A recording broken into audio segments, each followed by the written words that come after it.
स्वागत छ। म सरोज कोइराला। सुरु गरौँ अहिलेसम्मका प्रमुख समाचारबाट।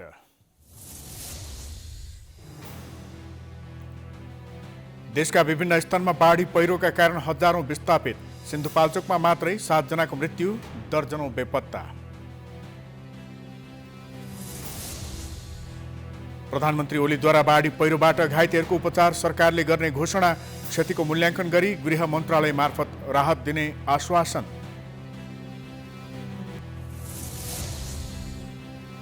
अर्को साताबाट स्मार्ट लकडाउनतर्फ जाने कोभिड-19 व्यवस्थापन निर्देशक समितिको निर्णय। चीनबाट 40 लाख डोज खोप किन्ने तयारी। अमेरिकी राष्ट्रपति बाइडेन र रुसी राष्ट्रपति पुटिन बीच जेनेभामा महत्त्वपूर्ण भेटवार्ता। वार्ता निकै सकारात्मक भएकाले आगामी दिन सुखद हुने विश्वास। र इटली 16औं संस्करण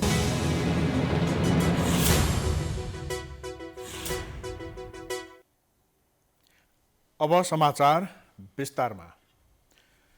देशका विभिन्न स्थानका बाढी पहिरोका कारण जनजीवन अस्तव्यस्त भएको छ। सदाको वर्ष झैं यसपटक पनि सिन्धुपाल्चोक लगायतका जिल्ला बाढी र पहिरोको चपेटामा परेका छन्। एक रिपोर्ट। भूकम्प, बाढी पहिरो जस्ता प्राकृतिक विपत्तिले नपुगेर अझै यहाँ सडक र हवाई दुर्घटना समेत थपिने गरेकोले पछिल्ला केही वर्षमा विपत्ति नै सिन्धुपाल्चोकको नियति बन्न पुगेको छ। वर्षायाम सुरु नहुँदासम्म सम्भावित जोखिम रोक्ने पूर्व तयारी अन्त्यमा फितलो हुने गरेको छ, जसका कारण सिन्धुपाल्चोकवासीले वर्षौनी यस्तो विपत्तिको सामना गर्न बाध्य हुने गरेका छन्। छोरो बित्यो भनेको के उहाँको बुढा पहिल्यै चाहिँ यही घटना रिता दिताल भण्डारी हो। अनि हजुरको सीमाको नाम चाहिँ माधव भण्डारी। के गरिराख्नु भएको थियो, कसरी पर्नु थियो? त्यो तल माछा पोखरी थियो, त्यो बेसकन बाढी आयो भनेर बाढी त खोलो उतापट्टि ठुलो थुन जाँदाखेरि म त घरमा खाना बनाउनलाई थिएँ बेलुका। यो कति बजेतिरको घटना हो? बेलुका 7 बजी थियो होला। 7 बजेतिर।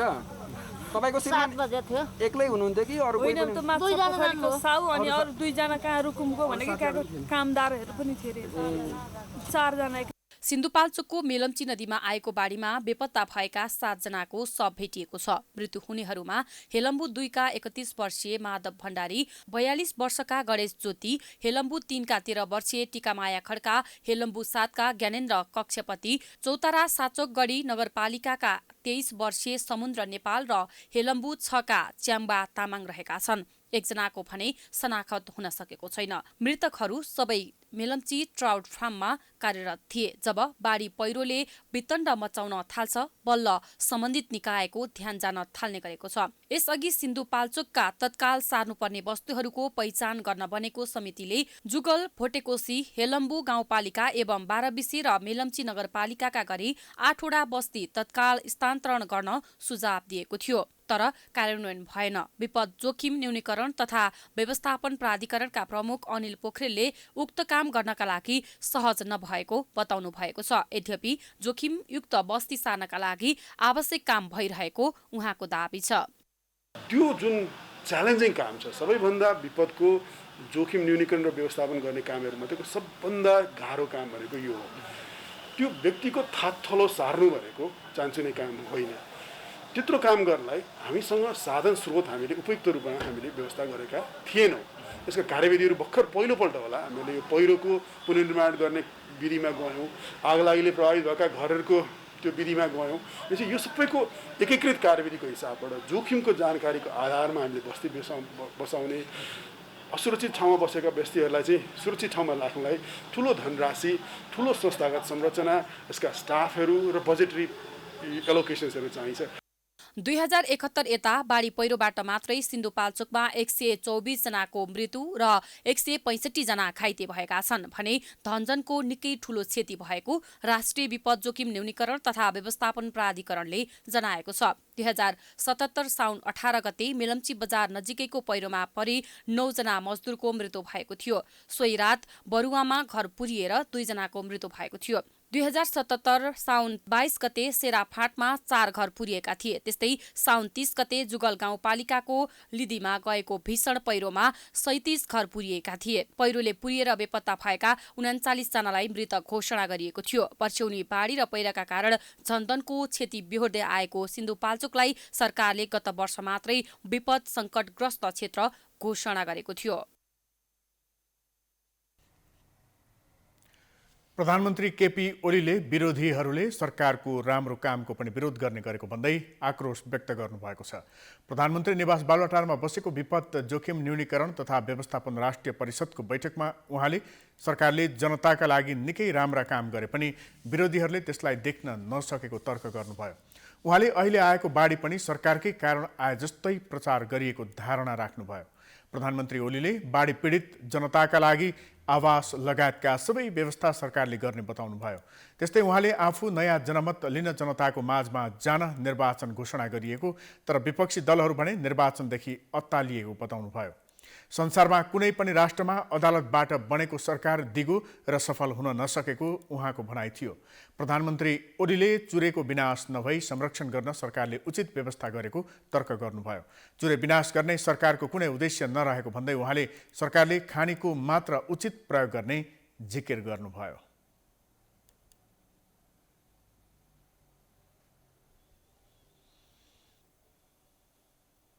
विरोधीहरूले जेमा पनि विरोध गर्नुहुन्छ, उनीहरूले सरकारले केही गरेन, यस्तो गरेन, उस्तो गरेन भनेर मानिसको बाढी नै हामीले ल्याइदिएको जस्तो गरेर, पहिल्यै हामीले भत्काइदिएको जस्तो गरेर कुरा गर्छ। हाम्रा विरोधीहरू यदि सरकारमा भएको भए तिनीहरूले एउटा माथो पनि मार्दैन थियो, हामी देखेका हौँ। हामी सरकारमा आउनुभन्दा अगाडि घर बनाइदिने चलन थिएन। हामीले त हामी सरकारमा आउने बित्तिकै पढाएकै चलन। भारत वर्षमा टर्नेडोको समयमा कति 869 गरेर सकेसम्म छिटो तत्काल निर्माण गरेर छाप्रा साना पुस्का छाप्रा हुनेहरूलाई पनि पक्की घर उपलब्ध छ। यस्तो अभ्यास नेपालको इतिहासमा कहिले थियो? त्यो कुरा गर्दै हुँदैन। त्यो कुरा नगरेर उनीहरूले कसरी विरोध गर्न सकिन्छ त्यो मात्रै दुःख छ। बैठकमा ओलीले बाढी पहिरोबाट घाइतेहरूको उपचारको व्यवस्था सरकारले गर्ने, क्षतिको मूल्याङ्कन गरेर उचित राहतका लागि गृह मन्त्रालयले पहल गर्ने बताउनुभयो। कोभिड-19 व्यवस्थापन निर्देशक समितिको दोस्रो बैठकले अर्को साताबाट स्मार्ट लकडाउनतर्फ जाने निर्णय गरेको छ। कोरोना संक्रमणको जोखिम रोक्ने र सबै अत्यावश्यक वस्तुको उत्पादन र आपूर्ति गर्ने निर्णयसहित स्मार्ट लकडाउनको अवधारणा अघि सारेको हो। अबको साता लकडाउन कायम राख्दै त्यसपछिको अवस्था मूल्याङ्कन गर्ने र स्वास्थ्य मापदण्ड कडाइका साथ पालना गर्ने जनाइएको छ। प्रधानमन्त्री एवं समितिका अध्यक्ष केपी शर्मा ओलीको अध्यक्षतामा बसेको बैठकले नेपाली श्रमिक अधिक सङ्ख्यामा रहेका Turkey, Qatar, Saudi Arabia, UAE, Japan र मलेसिया जस्ता देशहरूमा हवाई उडान पुनः सञ्चालन गर्ने निर्णय गरेको छ। ती देशहरूबाट सातामा 2000 जना यात्रुभन्दा नबढ्ने गरी हवाई उडान सञ्चालन हुनेछन्। बैठकले वैदेशिक रोजगारीमा गएका तर विभिन्न कारणले होटलमा क्वारेन्टिनमा बस्न नसक्ने कामदारका लागि सहयोग रकम उपलब्ध गराउने निर्णय समेत गरेको छ। कुल 15 दिन बस्नुपर्ने क्वारेन्टिनका लागि 10 दिनसम्मको खर्च सरकारले व्यवस्थापन गर्नेछ। त्यस्तै कोभिड नियन्त्रणका लागि सबैभन्दा महत्त्वपूर्ण र अनिवार्य तत्त्व खोप नै भएको उल्लेख गर्दै चीनबाट 40 लाख डोज खोप किन्ने निर्णय पनि भएको छ।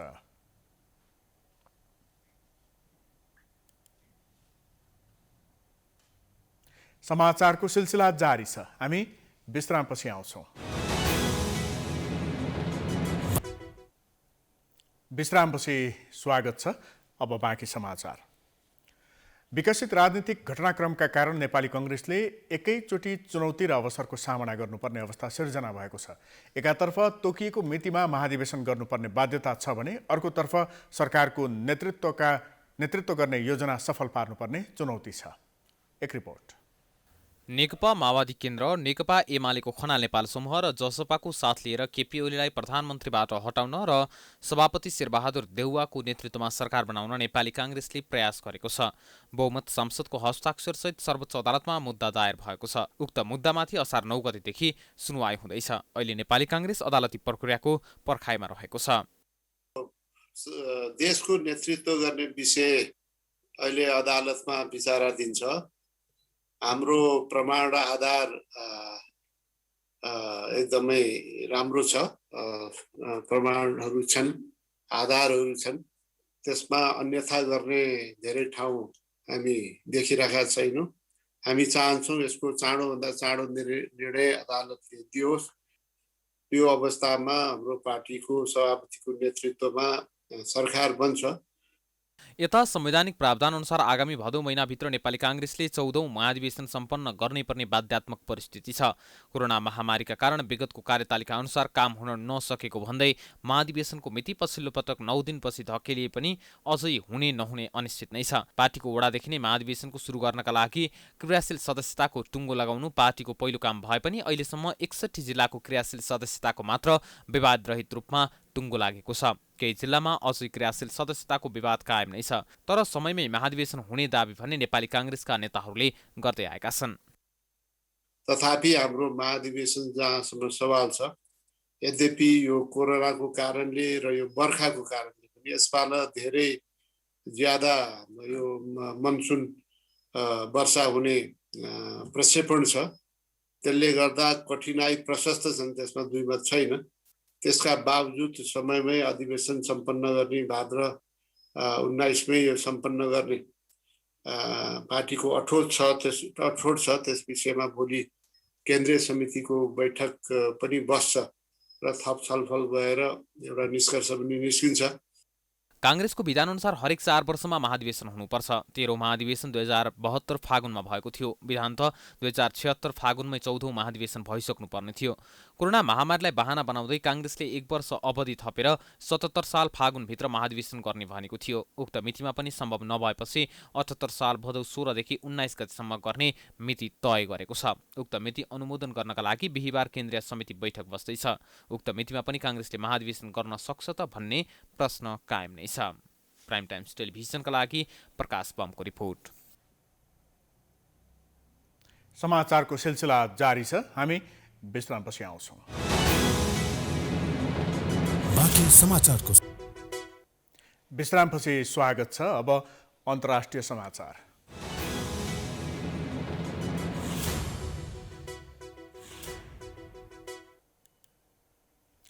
अमेरिकी राष्ट्रपति जो बाइडेन र रुसी राष्ट्रपति भ्लादिमिर पुटिन बीच महत्त्वपूर्ण भेटवार्ता भएको छ। दुवै मुलुक बीच तनावपूर्ण सम्बन्ध भएका बेला दुवै देशका सरकार एवं राष्ट्र प्रमुख बीच स्विट्जरल्यान्डको जेनेभामा गम्भीर भेटवार्ता भएको हो। दुवै राष्ट्रपतिले भेट निकै सकारात्मक भएको बताए। भेटपछि पत्रकार सम्मेलन गर्दै रुसी राष्ट्रपति पुटिनले वार्ता निकै रचनात्मक भएको बताए। वार्ताका दौरान दुई मुलुक बीच कुनै शत्रुतापूर्ण सम्बन्ध छ भन्ने आफूलाई कतै पनि नलागेको पुटिनले बताए। वार्ताबारे करिब 1 घण्टा आफ्नो धारणा राखेपछि बाइडेनले आफ्नो धारणा राखेका थिए। उनले पनि वार्ता निकै सकारात्मक भएको बताए।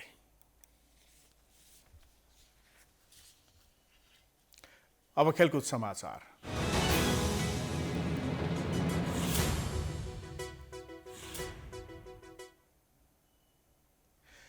इटली 16औं संस्करणको युरोकप फुटबलको नकआउट चरणमा प्रवेश गरेको छ।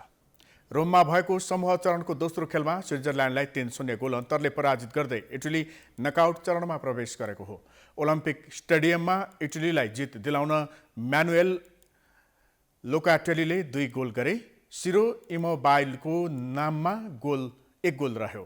खेलको 19औं मिनेटमा जर्जियो च्यालिनीले गोल गरेका थिए, तर गोल गर्नु अघि ह्यान्डबल गरेको कारण उनको गोलले मान्यता पाएन। तर खेलको 26औं मिनेटमा लोकाटेलीले गोल गर्दै इटालीलाई सुरुवाती अग्रता दिलाए।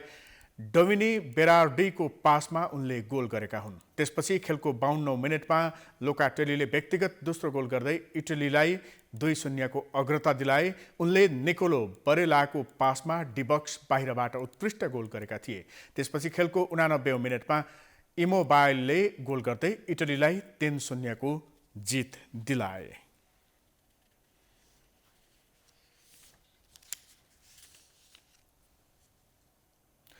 यो सँगै हामी समाचारको अन्त्यमा आइपुगेका छौँ। जाँदा जाँदै प्रमुख समाचार पुनः एकपटक। देशका विभिन्न स्थानमा बाढी पहिरोका कारण हजारौं विस्थापित, सिन्धुपाल्चोकमा मात्रै 7 जनाको मृत्यु, दर्जनौं बेपत्ता। प्रधानमन्त्री ओलीद्वारा बाढी पहिरोबाट घाइतेहरूको उपचार सरकारले गर्ने घोषणा, क्षतिको मूल्याङ्कन गरी गृह मन्त्रालय मार्फत राहत दिने आश्वासन। अर्को साताबाट स्मार्ट लकडाउनतर्फ जाने कोभिड-19 व्यवस्थापन निर्देशक समितिको निर्णय, चीनबाट 40 लाख डोज खोप किन्ने तयारी। अमेरिकी राष्ट्रपति बाइडेन र रुसी राष्ट्रपति पुटिन बीच जेनेभामा महत्त्वपूर्ण वार्ता निकै सकारात्मक भएकाले आगामी दिन सुखद हुने विश्वास। र इटली 16औं संस्करणको युरोकप फुटबलको नकआउट चरणमा प्रवेश, दोस्रो खेलमा स्विट्जरल्यान्डलाई 3-0 गोल अन्तरले पराजित।